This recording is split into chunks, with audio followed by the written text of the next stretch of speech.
ગુલઝારે મુસ્તફા સાર્વજનિક ટ્રસ્ટ આપની દુઆઓથી અને અલ્લાહના ફઝલો કરમથી અમો સેવામાં વધારો કરીએ છીએ. દાતાઓના સહયોગથી મેડિકલ સેવા કરીએ છીએ. ત્યારે હવે એક હોસ્પિટલનું નિર્માણ કરવા જઈ રહ્યા છીએ. હોસ્પિટલમાં મહિલાઓને થતી તકલીફોની સારવાર તેમજ ખાસ પ્રસૂતિ ગૃહનું નિર્માણ કરાશે.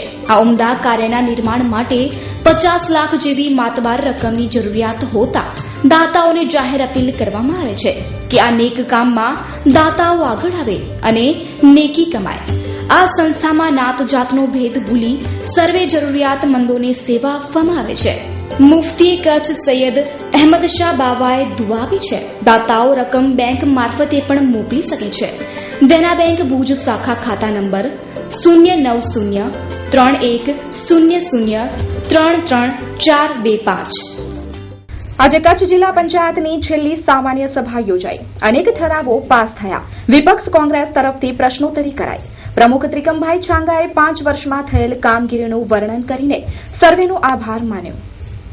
આ સામાન્ય સભામાં ખાનગી ટ્યુશનની બદલી, ખાનગી સ્કૂલોની તોતિંગ ફી, શિક્ષકોની ઘટ, આંગણવાડીઓના જર્જરિત મકાનો વગેરે પ્રશ્નોના ખૂબ જ સારી રીતે પ્રમુખ ત્રિકમભાઈ છાંગાએ જવાબો આપ્યા હતા. તેમણે જણાવ્યું હતું કે આ હવે આ વર્ષની છેલ્લી મીટિંગ છે અને 5 વર્ષમાં જે કંઈ સારું કામ થયું તે ટીમ જિલ્લા પંચાયતની મહેનત છે. જ્યાં કોઈ કચાસ હોય તો તેની જવાબદારી પ્રમુખ તરીકેની મારી બને છે. જિલ્લા પંચાયતની હાલની બોડીની રચના નવેમ્બર 2010માં થઈ હતી. હવે 2015ના અંતમાં જિલ્લા પંચાયતની ચૂંટણીઓ થવા સંભવ છે. આજની આ જનરલ સભા બાદ જિલ્લા પંચાયતના વિપક્ષના નેતા નારાયણ સોંધરાએ પ્રતિભાવમાં જણાવ્યું કે શિક્ષણની અંદરમાં ઘટ તો 50% ઘટ છે શિક્ષકોની. આજે જો બન્ની પશ્ચિમની અંદરમાં 350 ઘટ છે અને મુન્દ્રાની અંદરમાં 40% શિક્ષકો ઘટ છે. તો આ પરિસ્થિતિ જોતા જઈએ તો શિક્ષણનો એકદમ ખોરવાઈ ગયો છે. પ્રાથમિક શાળાઓનું જે શિક્ષણ છે ને એકદમ નબળું દેખાય છે અને હમણાં જે રિઝલ્ટ આવ્યું એ પણ રિઝલ્ટ બતાવે છે. ત્યારબાદ જિલ્લા પંચાયતના પ્રમુખ ત્રિકમભાઈ છાંગાએ પત્રકારો સાથે વાતચીતમાં જણાવ્યું કે ચોક્કસપણે સિદ્ધિઓ, પ્રથમ તો સિદ્ધિઓ મારી નહીં, સિદ્ધિઓ ટીમ પંચાયતની, કચ્છ જિલ્લા પંચાયતની. પ્રમાણમાં સંતોષ લઈ શકાય, ઠીક સંતોષ લઈ શકાય એવા પ્રકારની, અને એમાં પણ ખાસ કરીને બિન ઉત્પાદક ખર્ચને ઘટાડવાની વાત હોય, પ્રમુખ તરીકેના ભાડા ભથ્થા કે કોઈ પ્રકારનો આર્થિક લાભાલાભ ન લેવાનો હોય, એની ત્યાંથી શરૂ કરીને પંચાયતના વિકાસ માટે, જિલ્લાના વિકાસ માટે, જિલ્લાની સગવડતો માટે જે કંઈ કરવા પડવું હોય, પછી આરોગ્યની બાબત હોય, રોડ રસ્તાની હોય, શાળાના ઓરડાની હોય, રૂમોની હોય, અનેકવિધ બાબતમાં પ્રમાણમાં સંતોષ લઈ શકાય એવું કામ કર્યું. એટલું નહીં, જિલ્લાની જનતાનો પણ વિશ્વાસ ટીમ પંચાયત પ્રત્યે વધ્યો છે. એ અમારા માટે સૌથી મોટી આશ્વાસનની નિશાની છે. શ્રી આઈ આશાપુરા સાર્વજનિક ટ્રસ્ટ, ઓધવરામ હોસ્પિટલ, આશાપુરા મંદિર, ભારતનગર, ગાંધીધામ, કચ્છ. મળી શકશે ડોક્ટર દીપક શર્મા, MS ઓર્થોપેડિક, દર મંગળવારે સાંજે 4 થી 5 કલાકે. ગાંધીધામ જૈન સેવા સમિતિના પ્રખ્યાત doctor Bhavin Patel, MS orthopaedic, દર શુક્રવારે સાંજે 4 થી 5 કલાકે. ડોક્ટર સ્વીમ પરમાર, આંખના ડોક્ટર, દર સોમવારે અને ગુરુવારે સાંજે 3 થી 5 કલાકે. તોલાણી આઈ હોસ્પિટલના surgeon doctor Jitendra Zala, skin specialist, દર બુધવાર અને શુક્રવાર સવારના 9:30 થી 10:30 કલાકે. ડોક્ટર રાજેશ ખત્રી, કાન, નાક, ગળાના સર્જન, દર ગુરુવારે સાંજે 5 થી 6 કલાકે. Doctor Shailesh Dungrani, MD, heart specialist, દર શનિવારે સાંજે 4:30 થી 5:30 કલાકે. ડોક્ટર સુનીતા રાય, ફિઝિશિયન, સ્ત્રી રોગના નિષ્ણાંત, દરરોજ સવારે 9 થી 1 કલાકે, સાંજે 3 થી 8 કલાકે. ડોક્ટર અર્ચના મિશ્રા, હોમિયોપેથિક, દર સોમવાર 9 થી 1 કલાકે. Doctor Randhir Paswan, physiotherapy centre, દરરોજ સાંજે 4 થી 6:30 કલાકે. ગાંધીધામમાં આવેલા હાઈવે રોડ પર થતા વારંવાર અકસ્માતમાં વાહન ચાલકો પોતે જ જવાબદાર છે. વાહન ચાલકો પોતાની ફરજ ઉપર જાગૃતિ દર્શાવે તે જરૂરી બન્યું છે. નગરના ટાગોર રોડ ઉપરના સર્વિસ રોડે 2 બાઇક વચ્ચે અકસ્માત સર્જાતા 3 શખ્સો ઇજાગ્રસ્ત થયા હતા, જે બાબતે પોલીસ ફરિયાદ થયેલ. આ અકસ્માતના મુદ્દે બી ડિવિઝન પોલીસ મથકના પીએસઆઈ સાથે મા આશાપુરા ન્યૂઝના ઇન્ટરવ્યૂ દરમિયાન પોલીસ અધિક્ષકના નિવેદન મુજબ ટાગોર રોડ ઉપર આજના સમયમાં વધી ગયેલ વાહનોને કારણે ટ્રાફિક જામની સમસ્યાઓ વધી ગઈ છે. અમુક વાહન ચાલકો બેફામ વધુ ગતિથી વાહનો ચલાવતા હોવાથી નિર્દોષોનો ભોગ લેવાતો હોય છે. ટ્રાફિકની સમસ્યાના અર્થે દરેક મહત્વના પોઈન્ટ ઉપર ટ્રાફિક પોલીસ દ્વારા સેવા બજાવાય છે અને વાહન ચેકિંગ પણ હાથ ધરાય છે, જે દરમિયાન લાયસન્સ વગરના તથા વાહનના ડોક્યુમેન્ટ વગરના શખ્સોને દંડની જોગવાઈ કરાય છે. ઉપરાંત વાહન હંકારવા બાબતે વાહન ચાલકોને સલાહ સૂચન અપાય છે, છતાં સર્વિસ રોડ ઉપર રોંગ સાઈડથી વાહનો હંકારાય છે, જેને કારણે ટ્રાફિક જામ તથા અકસ્માતોની નોબત થાય છે.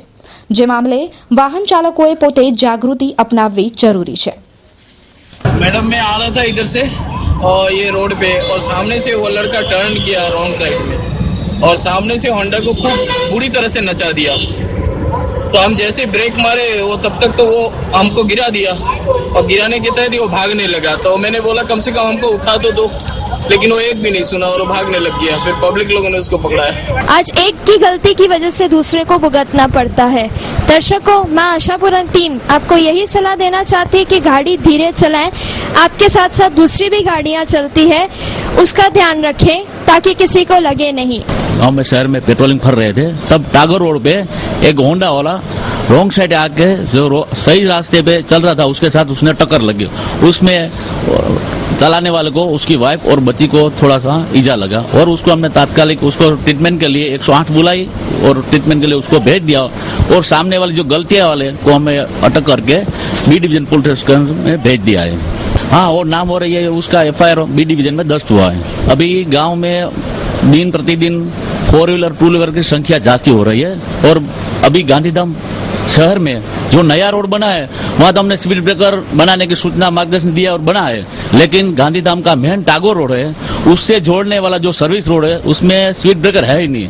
इसलिए बार बार सर्विस रोड के आने वाले 2 व्हीलर है 4 व्हीलर स्पीड से टागोर रोड क्रॉस करते बार बार एक्सीडेंट बनता है. इसलिए हमने RMB को और नगर पालिका को अधिकारी को लिख के भी दिया है. वो अभी तक बना नहीं है, बनाने पर बाकी है. जो बन जावे तो जास्ती जास्ती एक्सीडेंट कम होने की शक्यता है. તો દર્શક મિત્રો, જોઈએ હવે ક્રાઇમ ફાઇલ. ગાંધીધામમાં 2 વાહનો વચ્ચે અકસ્માત થતા બોલાચાલી થઈ, જેનાથી ઉગ્ર બનેલ એક ચાલકે બીજા ચાલકનું અપહરણ કરી લેવાનું સામે આવ્યું છે. ગાંધીધામમાં શેણાઈ ગોળાઈ ઉપર રાત્રિના 2 વાહનો વચ્ચે સર્જાયેલ અકસ્માતથી વાહન ચાલકો વચ્ચે સામસામે બોલાચાલી બાદ ઉગ્ર માહોલ થકી ઘર્ષણ પેદા થવા પામેલ, જેમાં ગાડી ચાલક અભિષેકભાઈને સામેની ગાડી ઠોકાતા ગાડી ચાલકે બળજબરીપૂર્વક એમના સહયોગી શખ્સો સાથે મળીને વાહનના ખર્ચ માટે અપહરણ કરીને પોતાની ગાડીમાં ઉપાડી ગયેલ, જે બાબતની ફરિયાદ આદિપુર પોલીસ સ્ટેશને નોંધાયેલ હતી. જે બાબતે ફરિયાદી અભિષેક કેરિયરના સુપરવાઇઝર ગૌરવ શંકરદાન ગઢવીએ અપહરણ કરતા શંભુ લાખાભાઈ જોગી ઉંમર વર્ષ 32, જેઓ વડાલાના રહેવાસી છે, અન્ય શખ્સની વિગત સાંપડેલ નથી. નગરમાં અવારનવાર આ મુજબના બનાવો વધતા જાય છે. તંત્ર થોડી કડકાઈ રાખી જાહેર માર્ગો ઉપરના વધતા જતા ગુનાઓ ઉપર ક્યારે અંકુશ લાવશે?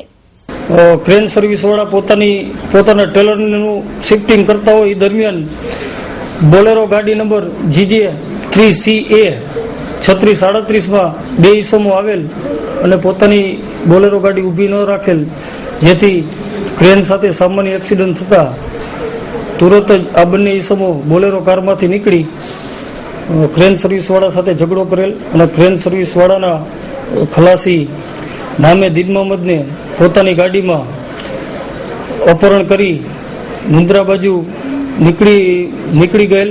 તુરત જ આ બનાવની પોલીસને જાણ કરતા પોલીસે ઇમિડિયેટલી આ કાર ચાલકનો બોલેરો ચાલકનો પીછો કરતા અપહરણકારોએ ડરથી અપહરણકારને મુક્ત કરેલ અને ત્યારબાદ આ બંને આરોપીઓની ઉપરોક્ત ગુનાના કામે પકડી કાયદેસરની કાર્યવાહી કરેલ. તેની પાસેથી બોલેરો ગાડી કબજે કરેલ અને જેની તપાસ હાલમાં ચાલુ છે.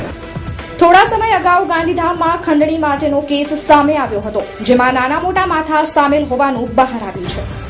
મળતી વિગતો અનુસાર અફરોજને લોકઅપમાં આવતાની સાથે જ મોઢામાંથી નીકળેલ અવાજ, "હું તો આવી ગયો, રફીકભાઈ ક્યાં?" આના વિશે પોલીસ કેમ ખાલી પૂછપરછ કરીને મૂકી દે છે? જો આના વિશે પૂરી તપાસ કરે તો કંઈક મોટા ખંડણી અને કંઈક મોટા ગુનાઓ સામે આવી શકે છે, જે સામે આવતા જ પગ નીચેની જમીન ખસકી જશે. તો જોતા રહો, આવા કેસના ખુલાસા કરશે મા આશાપુરા ન્યૂઝ. ભુજ શહેરની ભાગોળે આવેલા સુરલભીટ વિસ્તારમાં એક વ્યક્તિએ દવા પી લેતા હોસ્પિટલમાં દાખલ કરાયા છે. મજૂરી કામ કરતા ખેંગાર ગાંગજી મારવાડાને 4 ઈસમોએ માર મારતા તેને લાગી આવતા તેણે દવા પી લીધી હતી. ભોગ બનનારને ભુજની જનરલ હોસ્પિટલમાં દાખલ કરાયો છે. વધુ તપાસ પોલીસે હાથ ધરી છે.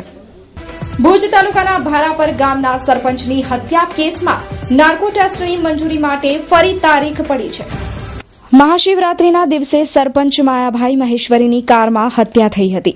આ બનાવમાં કોઈ સુરાગ ન મળતા 4 શકદારોના નાર્કો અને લાઇવ ડિટેક્ટ ટેસ્ટ લેવા માટે મંજૂરી મંગાઈ હતી, જેમાં 16/6ની તારીખ પડી છે. હાલ આ કેસ કોયડા સમાન બની ગયો છે.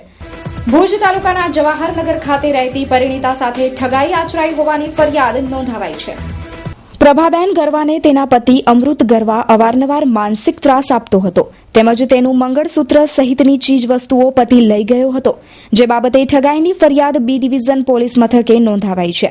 આ શખ્સની ધરપકડ કરવામાં આવી છે. અંજાર તાલુકાના મેઘપર બોરીચી ગામે બહારથી યુવતીઓને બોલાવીને વેશ્યાવૃત્તિ કરાવતી મહિલાની ધરપકડ કરવામાં આવી છે. પૂર્વ બાતમીના આધારે પોલીસ ટુકડીએ મેઘપર બોરીચી ખાતે આવેલા ગાયત્રીનગરમાં દરોડો પાડીને શશિકલા ઓમપ્રકાશ અગ્રવાલ ઉંમર વર્ષ 53ની ધરપકડ કરી છે. તેની પાસેથી રોકડ રૂપિયા 700, મોબાઈલ 1, 3 કોન્ડોમ સહિત 1700નો મુદ્દામાલ મળી આવ્યો છે. પીએસઆઈ ટીએ ગઢવીના જણાવ્યા પ્રમાણે ઝડપાયેલી મહિલા બહારથી યુવતીઓને બોલાવીને દેહ વિક્રયના વ્યવસાયમાં ધકેલતી હતી તેવું તપાસ દરમિયાન બહાર આવ્યું છે. આ યુવતીઓ સામે ટ્રાફિક પ્રિવેન્શન 1956ની કલમ 3, 4, 5, 7 અને 9 મુજબ ગુનો દાખલ કરવામાં આવ્યો છે. અત્રે ઉલ્લેખનીય છે કે આ જ વિસ્તારમાં દેહ વિક્રયનો વ્યવસાય કરતા 3 ઈસમો 1 મહિના પૂર્વે ઝડપાયા હતા. ગાંધીધામ, અંજાર, આદિપુર સહિતના વિસ્તારોમાં લોહીનો વેપાર ચાલી રહ્યો છે, જેની વ્યાપક ફરિયાદો ઉઠવા પામી છે. ત્યારે આ વિસ્તારમાં પણ પોલીસ ધાક બેસાડતી કામગીરી કરે તેવી માંગણી લોકો દ્વારા ઉઠવા પામી છે. આ ચકચારી કેસની મળતી વિગતો મુજબ દાતણિયાવાસમાં રહેતી 21 વર્ષીય મુસ્લિમ યુવતીને દાઉદ ઇબ્રાહિમ દલે લગ્નની લાલચ આપીને તેના ઘરે બેસાડી હતી અને છેલ્લા 1 વર્ષથી તેની સાથે દુષ્કર્મ આચરીને ગર્ભવતી થતાં તેણીએ એક બાળકને જન્મ આપ્યો હતો. આ બાળકના જન્મ બાદ દાઉદની માતા જેનાબાઈ દલે તેણીને કહેતી હતી કે તું અમને ગમતી નથી, અહીંથી ચાલી જા, તેવું કહીને માર્યો તેમજ ઘરથી બહાર કાઢી મૂકી હતી. આ ઘટના 4/6/2015 પૂર્વેના 1 વર્ષના સમયગાળા દરમિયાન બનવા પામી હતી. આજે ભોગ બનનારે મુન્દ્રા પોલીસ મથકે ફરિયાદ નોંધાવતા બંને આરોપીઓની ધરપકડ કરવામાં આવી હતી. તો દર્શક મિત્રો, આ હતા અત્યાર સુધીના સમાચાર. ફરી મળીશું નવા સમાચારો સાથે. ત્યાં સુધી રજા આપશો. નમસ્કાર.